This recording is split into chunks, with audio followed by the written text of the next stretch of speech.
बिस्मिल्लाहिर्रहमानिर्रहीम। वकार जागो अवाम party YouTube channel. आप जानते हैं कि पाकिस्तान के अंदर इमरान खान और तहरीक इंसाफ ने पाकिस्तान को करप्शन से पाक करने का नारा लगाया और दूसरों को चोर चोर कहना शुरू कर दिया। उनका ये नारा इतना पॉपुलर हुआ कि वो खैबर पख्तूनख्वा में 12 साल से हुकूमत कर रहे हैं और खैबर पख्तूनख्वा में उनका खंभा भी अगर खड़ा हो जाता है तो वो जीत जाता है। लेकिन अब उनके मेगा करप्शन स्कैंडल सामने आ रहे हैं। वहाँ एक क्लर्क साहब हैं जिनसे 11 अरब बरामद हो चुके हैं। इसी तरह एक चौकीदार साहब हैं जिनसे 30 करोड़ रुपए बरामद हो चुके हैं। 350 मंसूबे ऐसे हैं जो कागज़ों में मौजूद हैं, लेकिन उनका पैसा खा लिया गया। ऑन ग्राउंड 1 रुपया भी खर्च नहीं किया।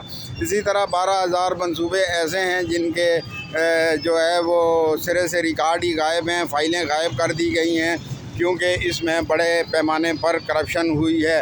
अब तक 71 अरब की करप्शन एक साबित हुई है और कोहिस्तान स्कैंडल में तकरीबन 80 अरब रुपए की करप्शन सामने आई है। इसी तरह जो बिलियन ट्री मंसूबा था उसमें भी अरबों खरबों की करप्शन के मंसूबे सामने आए हैं।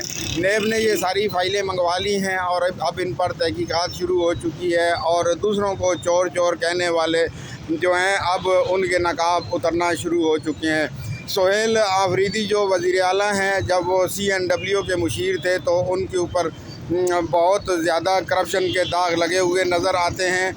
उसके अलावा गंडापुर फैमिली के जो फैसल गंडापुर साहब हैं, असद कैसर साहब हैं, मुराद सईद साहब हैं, क्वाड से जो MNA शहरियार आफरीदी साहब हैं, उनका भी बहुत बड़ा स्कैंडल सामने आया है और उन सब की फ़ाइलें मंगवा ली गई हैं।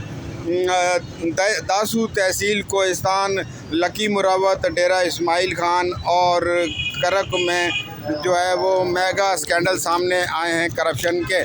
तो उम्मीद की जाती है कि कोई सौदेबाजी नहीं होगी और जो फ़ाइलें मंगवा रही है नेब, उनके ऊपर जो है गैर जानबदार तहकीकात करके इनको करार वाक़या सज़ा दी जाएगी, क्योंकि इन्होंने करप्शन के नाम पर पाकिस्तान में बहुत अफरा तफरी मचाई और उल्टा जो 12 साल में इन्होंने खैबर पख्तूनख्वा में लूट मचाई उसकी कोई मिसाल माजी में नज़र नहीं आती। तो जैसे जैसे वक्त गुजरेगा मज़ीद बातें भी सामने आना शुरू हो जाएंगी।